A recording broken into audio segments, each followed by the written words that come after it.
Assalamualaikum warahmatullahi wabarakatuh. Kami dari kelompok 5 akan menjelaskan tentang teori perusahaan. Video ini disusun oleh Ivalia sebagai pemateri pertama, Dwi Husniati sebagai pemateri kedua, Siti Nurul Komariah sebagai pemateri ketiga, Linda Nurul Farawansyah sebagai pemateri keempat, dan Wardatun Nafisah sebagai pemateri kelima. Kami akan menjelaskan tentang definisi perusahaan, tujuan perusahaan, dan teori-teori perusahaan. Untuk selengkapnya, silahkan simak video berikut ini. Warahmatullahi wabarakatuh. Nama saya Ivalia, NIM E2019-2294. Saya dari Ekonomi Syariah 7 akan menjelaskan tentang definisi dari perusahaan.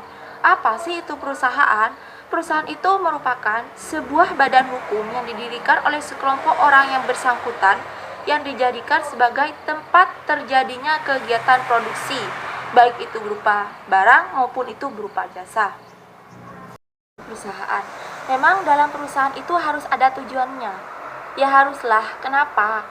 Seseorang itu mendirikan segala sesuatu mesti ada tujuannya. Begitupun dengan mereka. Mereka mendirikan perusahaan memang ada tujuannya. Dalam perusahaan itu ada 4 tujuan. Yang pertama yaitu mencari keuntungan.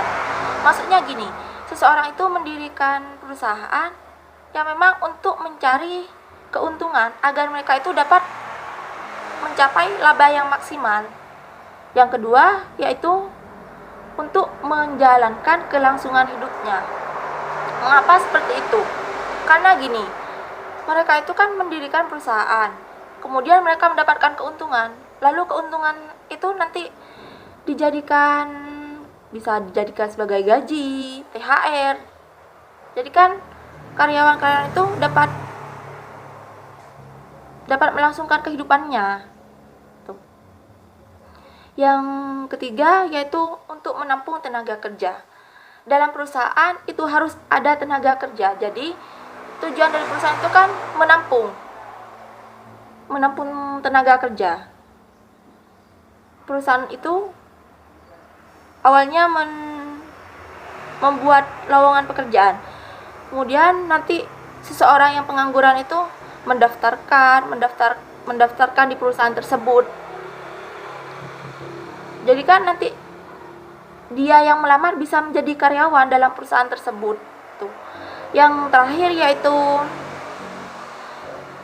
untuk mengejar pertumbuhan. Maksudnya gini, mengejar pertumbuhan itu bukan mengejar pertumbuhan untuk diri kita, bukan, tapi untuk mengejar pertumbuhan perusahaan kita, gimana semakin lama perusahaan kita berdiri, maka semakin berkembang. Perusahaan kita itu semakin berkembang.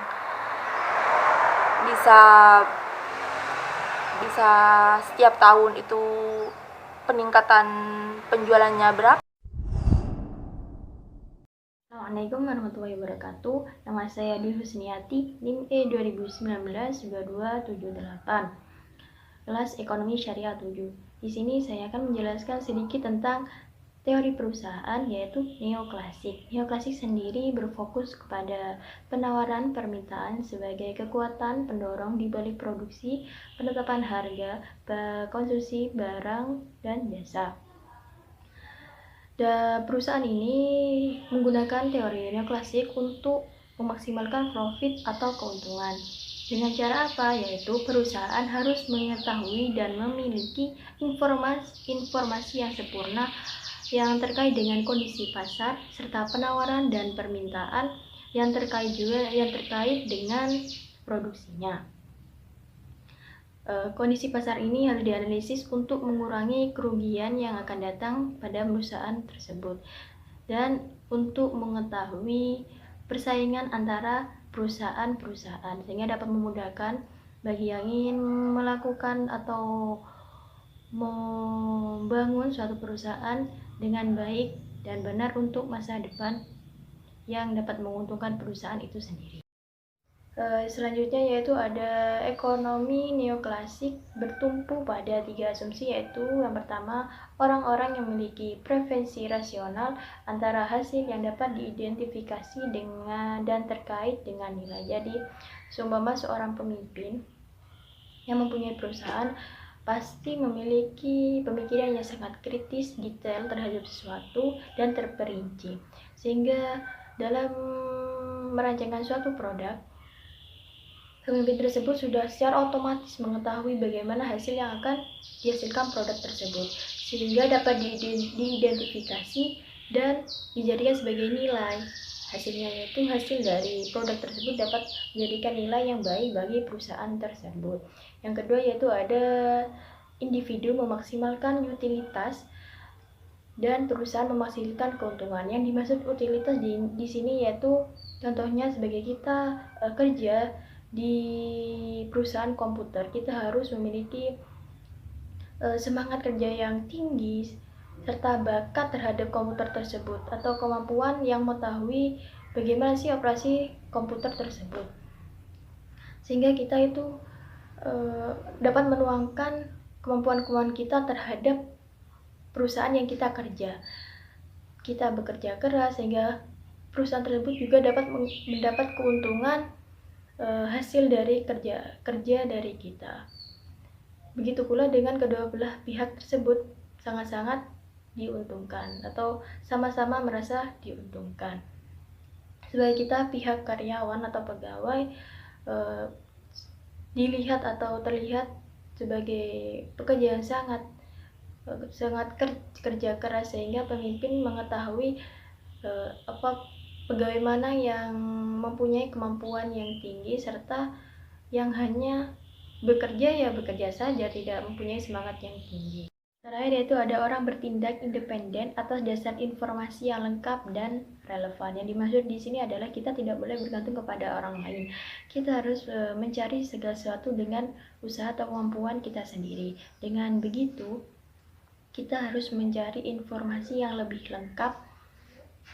Seumpama contohnya seperti kita ingin membuat atau menghasilkan produk yang bagus, kita harus menganalisis produk-produk persaingan lainnya.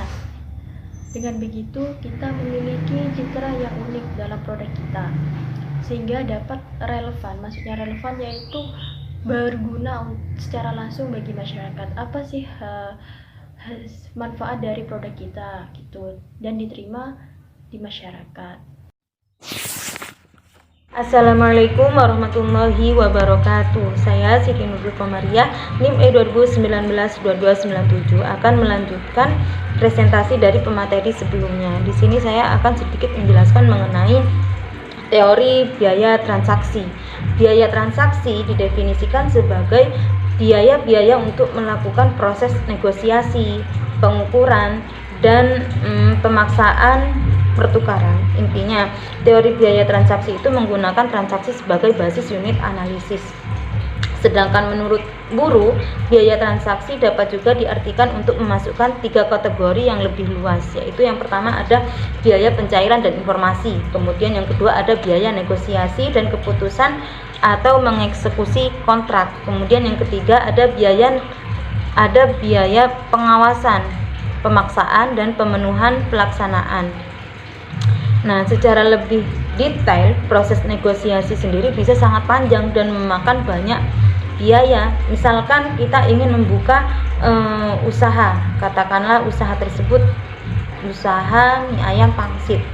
Lokasinya sudah ada, kita hanya menjalankan. Namun sebagai wirausaha tentu kita harus mengamati terlebih dahulu lokasinya seperti apa, kemudian selera konsumen atau target pasarnya bagaimana di sana. Nah, untuk mendapatkan informasi tersebut tentu kita ada biaya yang harus dikeluarkan. Nah, untuk menuju lokasi tersebut juga ada biaya transportasi yang harus dikeluarkan. Untuk mendapatkan resep yang sesuai atau yang pas sesuai selera konsumen, maka kita melakukan trial and error. Nah, untuk menjaga keamanan untuk menjaga keamanan tempat, tentu juga kita akan menyewa seseorang sebagai juru parkir. Nah, kemudian saat kita ingin melakukan grand opening, pembukaan usaha tersebut, ternyata kita dikenakan biaya keamanan oleh aparat. Nah, untuk menjamin atau meyakinkan masyarakat, kita juga harus membuat sertifikat halal. Nah, dari contoh kasus di atas, maka yang masuk dalam biaya transaksi itu ada biaya mobilisasi saat tinjauan ke lokasi, kemudian ada biaya trial and error resep mie ayam pangsit, kemudian juga ada biaya keamanan aparat setempat, juga ada biaya mengurus sertifikat pernyataan halal. Nah, biaya tersebut tidak berhubungan secara langsung dengan proses produksi, termasuk biaya trial and error resep mie ayam sekalipun. Hal ini karena pangsit mie ayam tersebut murni untuk dicoba, bukan untuk dijual dan mendatangkan laba. Maka hal-hal yang masuk dalam biaya transaksi itu adalah, yang pertama ada biaya organisasi tenaga kerja, yang kedua ada biaya pengelolaan informasi, yang ketiga ada biaya koordinasi supplier, kemudian yang keempat ada biaya penarikan pelanggan, yang kelima ada biaya mengelola distributor, kemudian yang keenam biaya mobilisasi untuk pelanggan, pekerja, pemegang saham, dan lain-lain. Kemudian yang ketujuh ada biaya pajak bulanan dan tahunan. Kemudian yang kedelapan ada fee keamanan listrik, air, dan telepon. Kemudian yang 9 ada biaya research and development.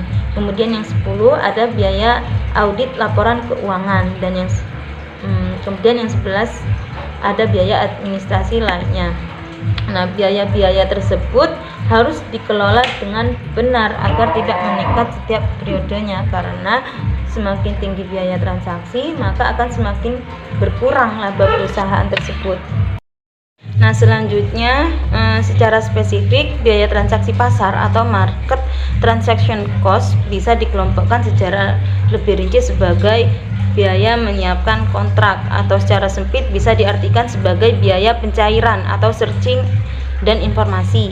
Kemudian biaya mengeksekusi kontrak atau concluding contracts, biaya negosiasi dan pengambilan keputusan. Kemudian juga biaya pengawasan atau monitoring dan pemaksaan kewajiban yang tertuang dalam kontrak. Selanjutnya, Williamson dan North dan Wallis menyampaikan perbedaan dasar antara biaya proses produksi dan biaya transaksi.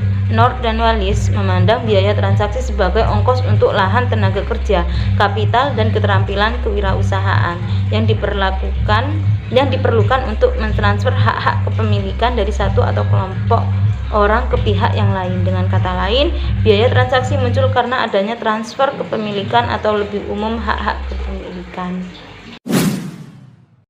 Assalamualaikum warahmatullahi wabarakatuh. Saya Rinda Nur Farawansa, NIM E2019-2288. Di sini saya akan menjelaskan tentang teori perusahaan yang ketiga, yaitu keagenan. Apa sih yang dimaksud dengan keagenan itu? Teori keagenan adalah teori yang menjelaskan tentang hubungan antara agen sebagai pihak yang mengelola perusahaan dan prinsipal sebagai pihak pemilik. Keduanya ini terikat dalam suatu kontrak. Pemilik atau prinsipal adalah pihak yang melakukan evaluasi informasi, sedangkan agen adalah sebagai pihak yang menjalankan kegiatan manajemen dan mengambil keputusan. Teori keagenan juga mengimplikasikan terdapat asimetri informasi antara manajer sebagai pihak agen dan pemilik sebagai prinsipal. Masalah yang terjadi antara manajemen dan pemilik modal menimbulkan munculnya biaya. Nah, disinilah letak pentingnya corporate governance, yaitu sebagai penjamin dilindunginya hak-hak pemegang saham. Agency cost ini terdiri atas dua, yaitu monitoring cost dan bonding cost. Corporate governance dikatakan dapat menurunkan monitoring cost dengan adanya peningkatan pengawasan dan transparansi. Bonding cost merupakan agensi cost yang ditanggung oleh direksi yang mencerminkan upaya manajemen dalam menunjukkan kepada holder bahwa mereka tidak akan menyalahgunakan wewenang yang diberikan. Selanjutnya, teori keagenan itu dilandasi oleh asumsi-asumsi yang dibedakan menjadi 3, yaitu yang pertama, asumsi tentang sifat kemanusiaan. Tentang sifat kemanusiaan ini menekankan bahwa manusia memiliki daya pikir terbatas mengenai persepsi masa mendatang dan manusia selalu menghindari resiko. Yang kedua, yaitu asumsi keorganisasian, yaitu adanya konflik kepentingan antara prinsipal dan agen. Yang ketiga itu asumsi informasi, yaitu bahwa informasi sebagai barang kompetisi yang dapat diperjualbelikan. Mungkin hanya ini yang bisa saya sampaikan. Mohon maaf apabila ada kesalahan. Terima kasih. Assalamualaikum warahmatullahi wabarakatuh. Assalamualaikum warahmatullahi wabarakatuh. Perkenalkan, nama saya Wardatun Nafisah, NIM E2019-2321. Saya akan menjelaskan tentang evolusi teori perusahaan. David Hirsch menggambarkan proses evolusi tersebut dengan infinity loop. Loop ini dibagi ke dalam 4 fase sebagai bagian dari tahapan evolusi perusahaan. 4 fase tersebut adalah yang pertama, eksploitasi, yang kedua, konservasi, ketiga, creative destruction, dan yang keempat, renewal. Fase pertama, eksploitasi, yakni masa penentuan arah usaha sampai pada tahap perkembangan usaha. Fase kedua, yakni konservasi, adalah di mana usaha mulai menguasai pasar sampai pada titik pencapaian tertinggi dan siap terjun bebas pada pencapaian terendah usaha. Fase ketiga, creative destruction, yakni masa di mana mulai timbul kesadaran setelah mengalami krisis dan mulai menentukan arah yang baru. Fase keempat, renewal, yakni masa peremajaan usaha dan lahirnya pemimpin yang baru dengan semangat baru dan membentuk program-program dan dasar-dasar usaha yang mampu membawa usaha kembali pada fase pertama. Keempat tahapan ini mewakili siklus perusahaan dari lahir, tumbuh berkembang, menua, mengalami krisis, dan kemudian memperbarui diri atau creative destruction dan berujung pada peremajaan atau renewal. Sekian penjelasan dari saya, kurang lebihnya mohon maaf. Wassalamualaikum warahmatullahi wabarakatuh. Hey,